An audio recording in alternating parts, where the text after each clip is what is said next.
Magandang araw klase, ngayong araw ang tatalakayin natin ay ang kwentong pinamagatang si Medusa at ang sumpa ni Athena. Magbasa, makinig, matuto at magsaya. Ako si Binibining Menya. Handa na ba kayo? Tara na, umpisa na nating isa-isahin at pirapirasuhin ang mga detalyeng nakapaloob dito. Katulad ng binanggit ko kanina, ang ating talakayan ay iikot lamang sa kwentong si Medusa at ang sumpa ni Athena. Si Medusa, ang babae na may mga ahas na buhok, ay marahil isa sa pinakakilalang nilalang sa mitolohiyang Griego. Gayunpaman, hindi siya dating halimaw. Siya ay anak na babae ni Perseus at Ceto na mga primordial Diyos ng dagat. Si Medusa ay pinanganak na may kakaibang kagandahan. Napukaw ng dalagang ito ang mga puso ni Numan kahit saan man siya magpunta. Pero sa kabila ng kanyang mapang-akit na itsura, si Medusa ay inosente, malinis at dalisay.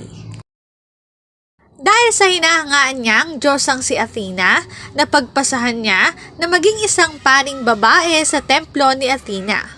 Birhen at may kadalisayan ay kailangan para sa posisyong ito. Si Medusa ay isang perpektong babaeng pari at sobrang ganda niya, kung kaya't napakadaming mga bisita araw-araw na pumupunta lamang sa templo upang hangaan at makita ang taglay niyang kagandahan. Kaya't nangyari na ang Diyosang si Athena ay sobrang nagselos at nainggit sa kanya dahil sa kanyang kagandahan at dahil siya rin ang may pinakamagandang buhok sa lahat. Isang araw, may isang mamamayan ang nangahas na sabihin na ang buhok ni Medusa ay magiging mas maganda kaysa sa buhok ng Diyosa na si Athena. Bagaman nasaktan at nagalit, si Athena ay hindi naghiganti. Gayunpaman, isang araw sa isang pampang na malapit, si Medusa ay napansin ni Poseidon, ang Diyos ng dagat, at umibig ito sa napakagandang dilag. Pero tinanggihan at iniwasan lamang ni Medusa ang Diyos ng dagat. Si Poseidon ay may personal na away kay Athena, kung kaya't ang kagustuhan niyang mapasa kanya si Medusa ay isang matinding pagkahumaling. Dahil sa palaging pagtanggi ni Medusa kay Poseidon, nagpasya siyang puwersahing kunin ng dalaga. Ang takot na si Medusa ay tumakbo papunta sa templo ni Athena para makakuha ng proteksyon. Nakasunod si Poseidon at sa pilitang hinawakan ng dalaga at ginahasa ito sa sahig sa harap ng nebulto ng Diyosang si Athena. Nang matapos ang karahasan, ang Diyosang si Athena ay lumitaw at nagalit.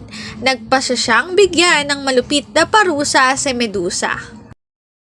Hindi magawang parusahan ni Athena si Poseidon dahil isinaalang-alang niya na ang kanyang nagawa ay likas lamang nakatangian ng mga lalaki, ngunit itinuturing niyang nagkasala si Medusa ng pangaakit sa Diyos ng dagat at pagdadala ng kahihiyan sa kanyang templo.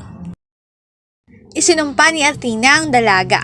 Ginawang ahas ang kanyang magandang buhok at mula sa araw ding iyon, ang sino mang tumingin sa kanyang mga mata ay agad na magiging bato.